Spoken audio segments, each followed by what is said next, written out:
That's awesome.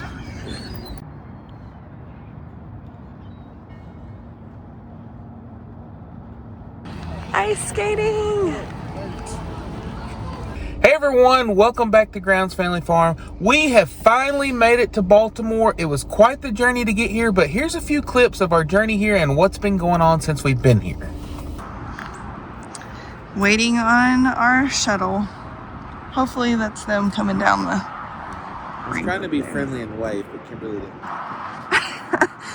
It was also whistling like it was a taxi in New York City or something. Here, let's go with it.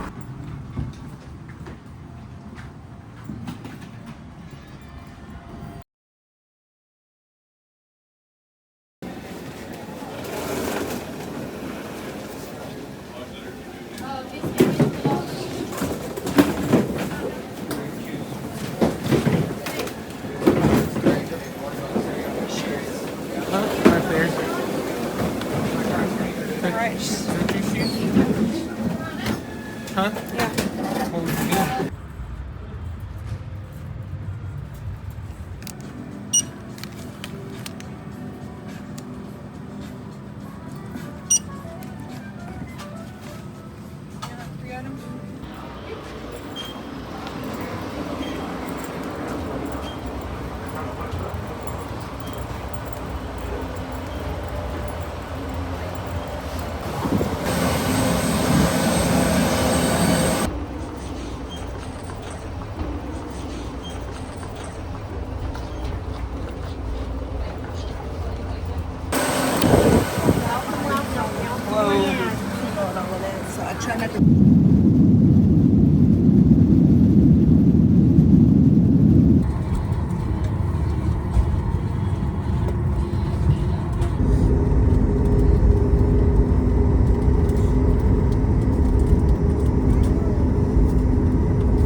Finally made it to our destination. So glad to be out of airports and off planes for now. And yeah, lots of delays today. It was kind of crazy. Yeah, we'll be here for one night because initially, well, we thought we were initially going to be here a lot later than what we were, and then we changed things up and got here a little earlier, and then we got here later than that. But yeah, we're here for night because it was close to the airport, and there's a shuttle that actually brings you here. And we didn't rent a car this trip because parking is outrageous where we're going to be staying, and everywhere you go, you have to pay at a parking garage. So we're here for the night, and then tomorrow we'll actually move on to our real hotel. Yep. Lots of delays today, and we actually were pretty fortunate though compared to some of the other people, because there was one lady that actually met on the shuttle over here that their plane left New York and then had to make an emergency landing here in Baltimore. They're supposed to be going to Seattle, but they had a wheel issue, and that actually tied us up because we were circling and circling and circling. Yeah, we had to fly circles for like 25 minutes. Yeah, and then we had to wait on other planes that were in front of us to be able to get to the runway. So we're tired, very, very tired, ready to eat and ready to settle in.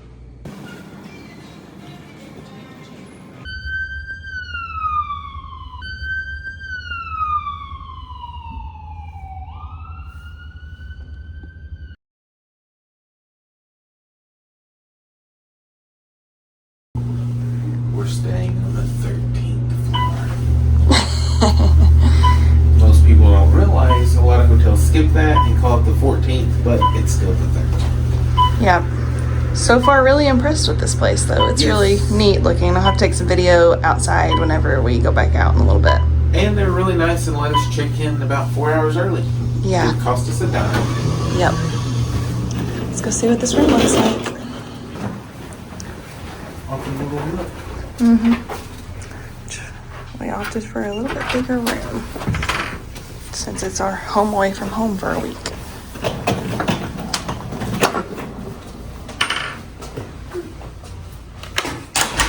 This is really nice. Here's your little area. There's a TV in here, right? Okay, good. Yeah, check that. Wow. Yeah.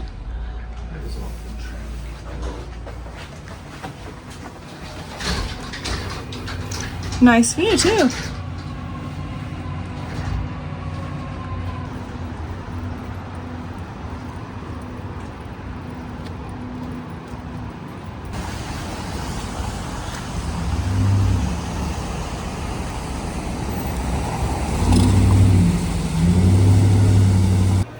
Oh, yeah, right there.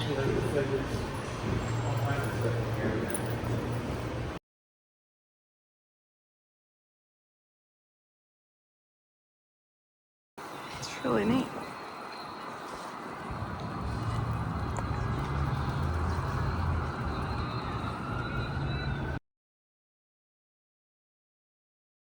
Ice skating!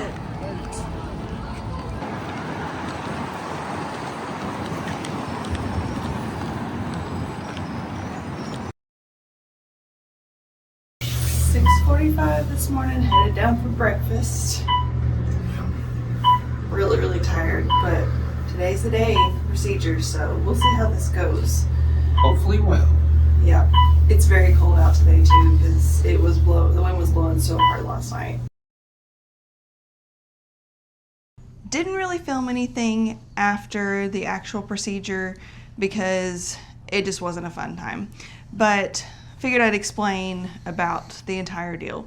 So we got there to the hospital and they got me checked in and everything. It was about the scheduled time when they pulled me back.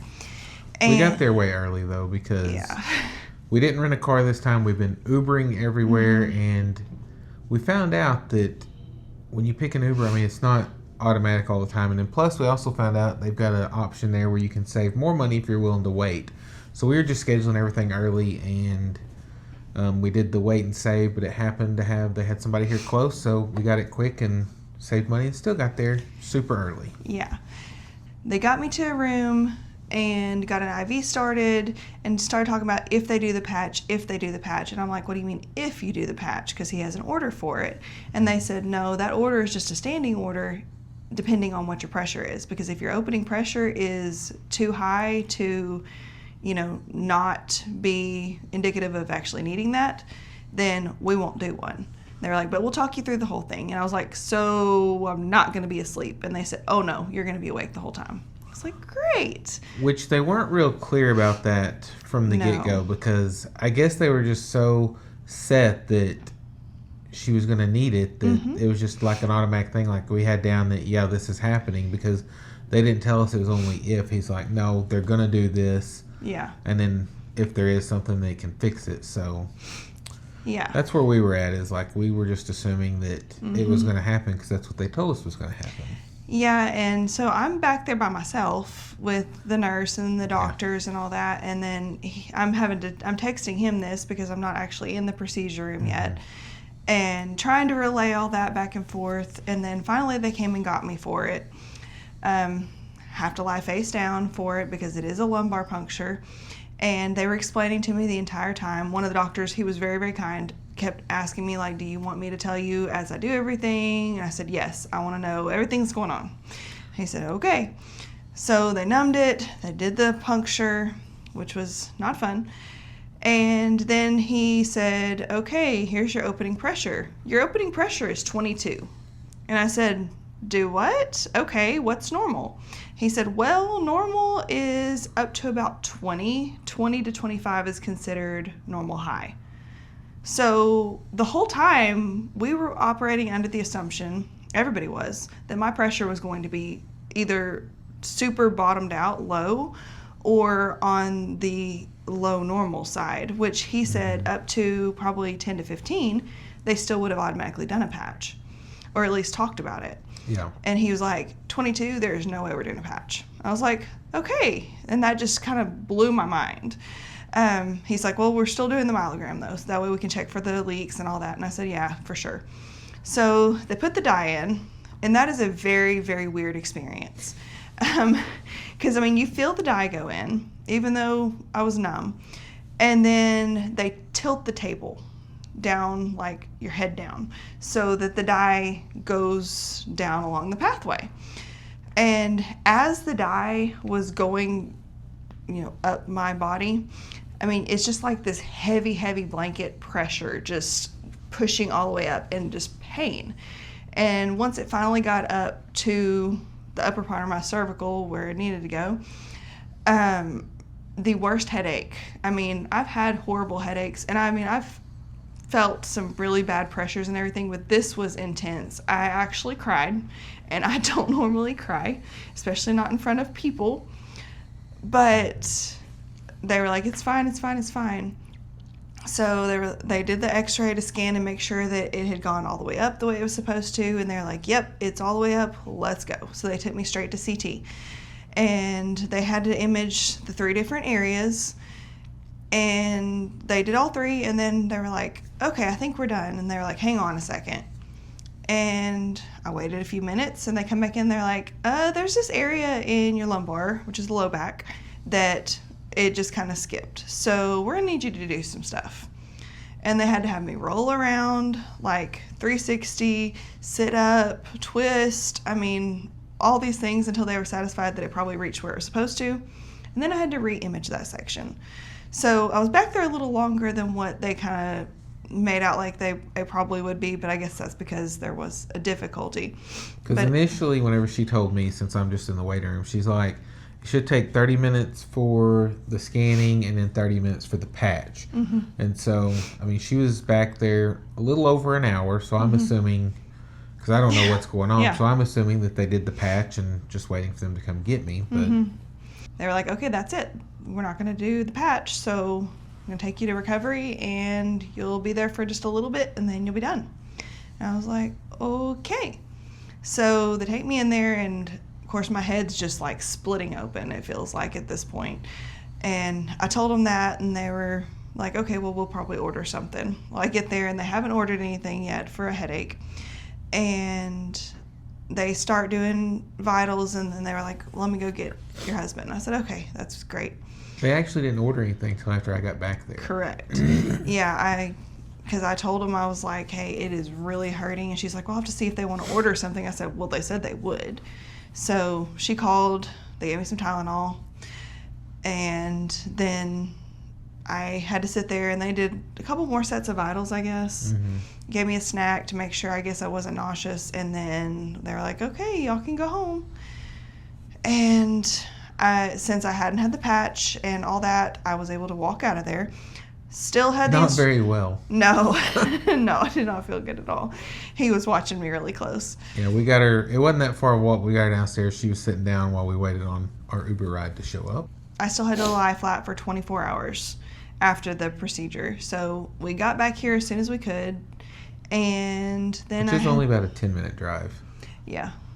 And then I had to lay down in the bed. Not very fun, I will say. And lying down when you have high pressure actually hurts worse. With me already having a higher normal pressure, and then putting all that extra dye and everything in there, they're like, you're already kind of high, adding this, you're really high right now probably, so it's not going to be fun for a few hours. And it wasn't. I was taking my medicine, at the scheduled intervals and everything. And he was making sure that I had everything I needed and ordered in lunch, supper, all that for us because, it was just, I was eating in bed and going back to sleep. I mean, that's literally all there was to it, and drinking lots and lots of water. I don't know how many of you know about Chiari, but if you have Chiari, a lot of things hit you a little bit differently than the average person. And I mean, this is not fun for anybody. Don't get me wrong. I'm not trying to downplay that. But like with Chiari, it just seems like it draws things out. Like anytime I'm sick or anything like that, it just hits harder, hurts worse, I don't know, than what I would normally expect it to be. And so it took more than 24 hours for me to feel back up to normal. The instructions actually said that, I mean, if you were going back to work, you could go back to work after 24 hours. You could resume all your normal activities, lifting, bending, all that. But there's no way. Yeah, no, she was down for a good solid 2 days. Yeah. And the third day, she still wasn't feeling great, but she actually got out of bed some. Yeah, and I was like, I've got to get out of this room because it was about to drive me insane. I mean, just staring at, four walls for so long. I mean, that's about all I could take. And that was me too, because what we did, we knew she was going to be down for a while. So whenever we picked the hotel, we found one that had like a separated bedroom so that she could be in there and rest. I wouldn't be disturbing her. I could watch some TV or something. But still, just being cooped up in here, I just felt like I needed to get out. But then we also had grand idea that, while she was down, because we figured she was going to be down a lot longer, that I would go out and do little things and stuff for us to film and have stuff like that. And I did a little bit of sightseeing, which we'll throw a few clips in there, but it's basically around probably like a 4-block area because we're close to the inner harbor. And so I went down there and all, but I'll just tell you, when you're used to having somebody with you all the time when you're doing stuff, it just wasn't the same being alone. So, I mean, I went and made a block, but I was just like, this is not even fun. So I didn't want to go out and do anything else. And so pretty much I just did that.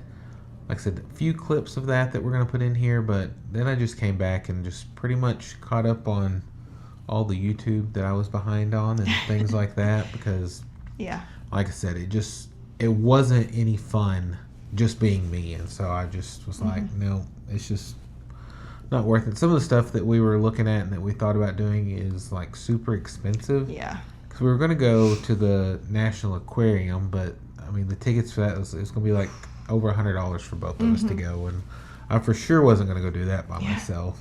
And I told him he could, but... Yeah, but there was a little bit of other stuff, but it wasn't worth it to us, so... Yeah. And then as I was feeling better, we were able to start taking short trips out and about and trying to just look around a little bit, because, I mean, I'd literally had one day to see anything, plus, the car ride there and back.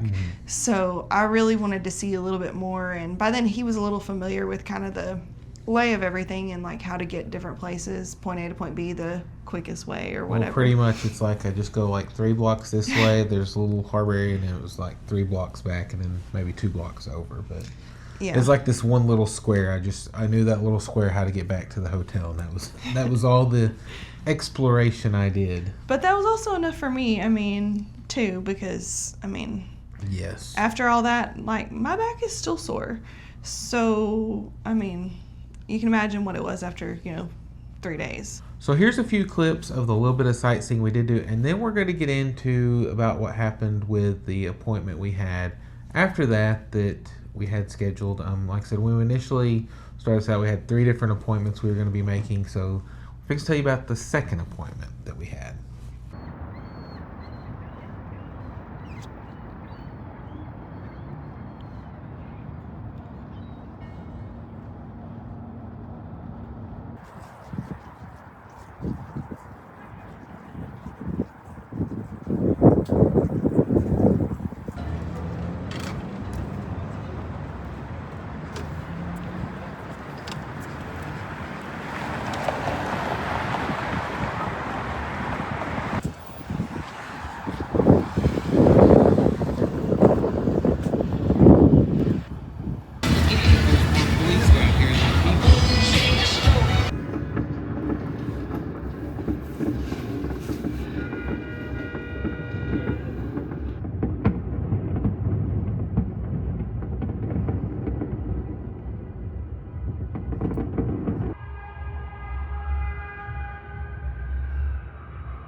World Trade Center, Baltimore.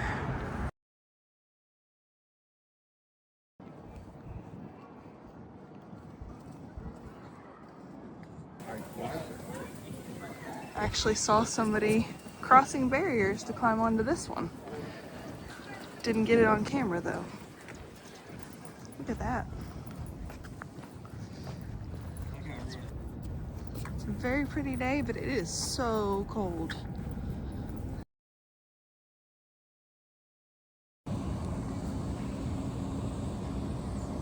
Remember we walked by the Costco ship the other side? Yeah.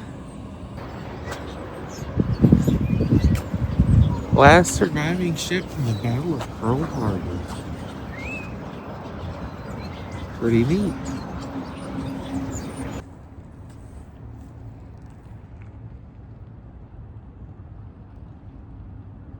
We're walking to somewhere to give us something to do because we've kind of gotten a little crazy staying in the hotel room, but there's not a lot to do honestly right now.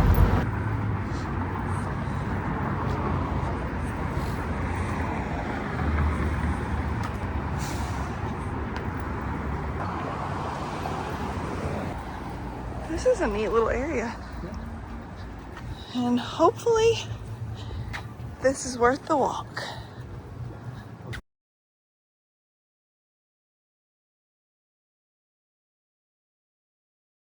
Abby would be jealous right now. We have a skate park. You want it for a bike? Yeah. You want to go down that slide?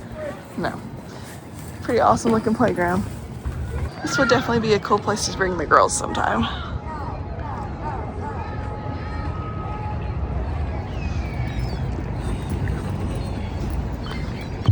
This is Kimberly's first bicycle. Just so you know, you're older than me, so. I didn't have no bicycle. True that, I did. Did you? Yeah. I don't know what I had. I don't remember. This is really nice. It's cold, but this is really nice. This is so what Abby would be doing right now. That's awesome.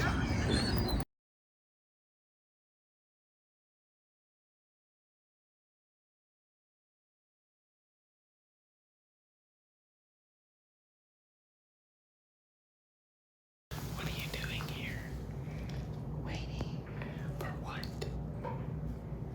I don't know. It is miserably hot in here. It's horrible.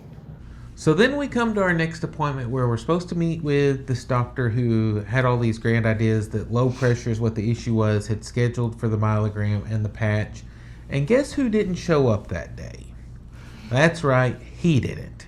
We did get to meet with his PA, but the whole point of this when we were scheduling this out was supposedly he was the best of the best. Yeah. And who knows, he may be in some cases, but my thing is don't schedule to be out of town when you already have patients on the books, especially if they're from out of state. Yeah. And probably another thing too is the third appointment we have, he's the reason we had to book it the next week, because initially we were going to try to book it the same week, but he's like, no, you need to see him after me. And so it was so important that we see him, and then he doesn't show up.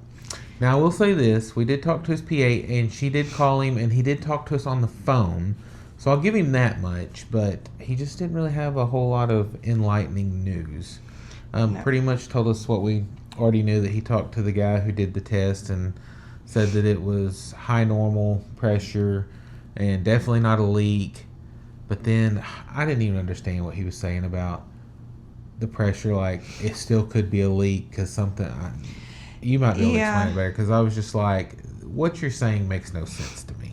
So, I guess since it showed up as high normal and not normal, not high, I guess what they check for after that, I'm assuming it's just like a check sheet of, you know, oh, we check for this, oh, we check for this.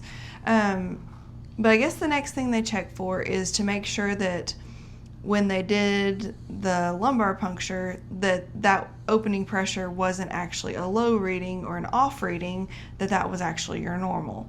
Because the next thing he wants to do is to do a certain type of CT that only looks at the vessels in my brain and checks to see if there's any signs of high pressure.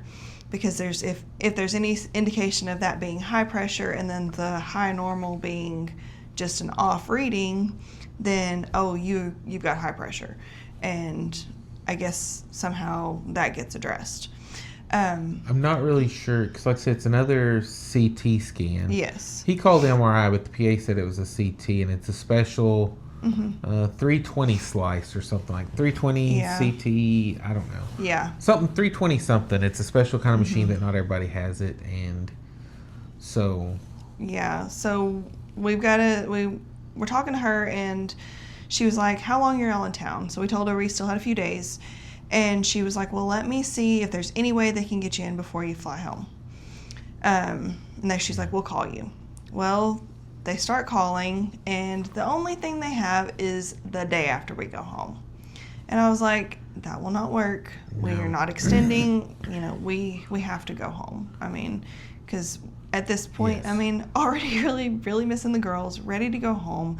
We've never been away from them this long. No. And they're handling it pretty good, but they're still having their moments, and it's rough on us too. And I'm just like, there's no way when this is most likely nothing, it's just something else they're wanting to do, that I want to extend this another day for that.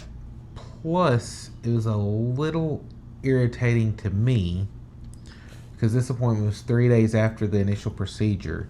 If he talked to the other one then, because they had that report done the same day, right? Yes. Yeah, it was like immediate. The report was done. Yeah, because I had it in my chart. So if you knew you wanted to do this next test, and you knew we were from out of state, because he knew we were from Arkansas, why not go ahead and be like, hey, we need to go ahead and get them scheduled? Because if 3 days later their first available appointment was Wednesday, then had he tried 3 days earlier, would they have had something on Monday or Tuesday? Yeah. I don't know. But I'm just like, I just feel like they should have put a little more effort. And I realize that's not how it works. I really do. But maybe we need to look at rethinking the system. Because like I said, I get if it's local people that, not a huge deal. But when you got people flying halfway across the country to see you. Especially from an area where healthcare is not the grandest or most up to date. Yeah, because, not the most advanced. Depending on how these orders look when they actually are in my chart, because that's the other thing. She didn't put them in my chart to be able to take anywhere, because I was going to call around and see if some of the hospitals around could do those. Well, that's what she said. She said that if they can't get you in before y'all leave, then I'll put these in orders. That way y'all can try to get them back home, and we can't even call to check because we don't have the orders. Yeah. And I did talk to someone else after they told me, Wednesday was the only thing. Sorry. And she was the one who actually scheduled the myelogram, and she was very, very helpful. And she was like, hey, I will talk to somebody over there, tell them if they have any cancellations to call you. I was like, yeah. I said, we can be there in literally 30 minutes. Because that's including Uber rides. Yeah, because that's what I was thinking. I was like, okay, this doctor calling over and be like, hey, do you have an available point? No, we don't. They don't get the emotion or the sense of urgency. I told Kimberly, I was like, just try to find the number of the actual place and call and just explain. Be like, hey, we don't care if you have to squeeze us in, if you get some sort of anything, we can be there because we literally have nothing to do but stare at these hotel walls while we're here. And I was like, maybe actually talking to them will be a little bit more appeal than just them calling over, hey, you got anything? No, we don't. Okay. Yeah. And so, because like I said, I'm not sure the amount of, I don't know how much effort was put in, because like I said, initially on the scheduling, she just sent them a message or an email rather than just trying to call, because on our initial appointment when they were trying to get us in from the other doctor, she actually called with us right there on the spot and was trying to get us squeezed in before we were leaving. And so I just very impressed with the first doctor and PA, and still not sure about this one. Yeah, so hopefully we still have time before we go. So hopefully they will maybe magically make something appear and be like, hey, there was a cancellation. Can you be here? Yes. The answer will be yes. So don't know on that. The thing that kind of bothered me about this appointment was the next breath from the PA. Let's say this. It felt like we hit a button and was back in Arkansas. Yeah. So she was like, okay, well, we're going to schedule you for this test, and I'm going to put in a referral to the headache clinic. And I was like, okay. I get to looking. The headache clinic is a neurologist, multiple neurologists. But I'm like, no, absolutely not. I am not getting pushed off. I didn't know this while I was in there. Otherwise, she and I would have had a probably very frank discussion about this.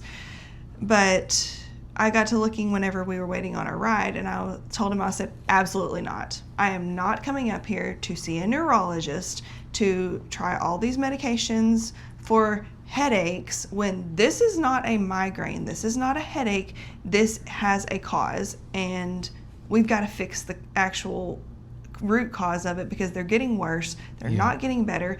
No amount of medication is going to fix that. I've got a wonderful PCP back home that will take care of that. Well, I'm plus, not. We've been through so many neurologists and so many different medications and stuff. If it's available, she's probably taking it. Yeah. Nerve blocks, injection, all that kind of stuff. She's done all of that mess, and it's not worked. Yeah. And it's almost like, do you not realize that we came all the way up here because this neurosurgeon had an excellent reputation, and if we've already been dealing with him, we were just coming down to y'all to rule out the low pressure thing so he would know what next steps to take. And so I'm just like, why not just send us back to him and be like, hey, it's not low pressure, what do you think we should do next? Yeah. Rather than being like, okay, well, let's just send you over here and get you off our caseload. So I don't intend to do that. If it has something to do with the pressure check thing, sure, that's fine. We can explore that. But not just to get pushed off and moved over in a corner and not have to be dealt with. Well, and my thing about all of that too is, now we have a test that showed something. My neck one, which that appointment's coming up, and I'm really hopeful, excited about how this goes because that's going to determine everything else. Correct. But I also have documentation from the surgeon saying, hey, yeah, they're still crowding. Yeah, it's not right. All of the things that they've told me about from my previous surgery not being right, plus a little bit more, was in my notes. And I have all of that. So, I just feel like the referral to a lesser, I'm not trying to downplay the importance of neurologists, but trying to push me off to somebody who's not actually a fixer is not where we need to go at this point. I don't know what the breakdown was, but I just know we came out of this appointment going, this was a waste of time. Complete waste of time. Just, the fact that, they want to check my pressure, great, wonderful, but it's not going to show anything either. And that's not me being negative about it. That's just how things usually go, and I don't feel like that's the actual problem. I feel like it's more of a physiological problem instead of just it's a fluctuating pressure thing. Plus the thing is, like, one of the things with high pressure is your eyes, the nerves and stuff. We just went to that, he checked, he said there's no indication of any pressure at all.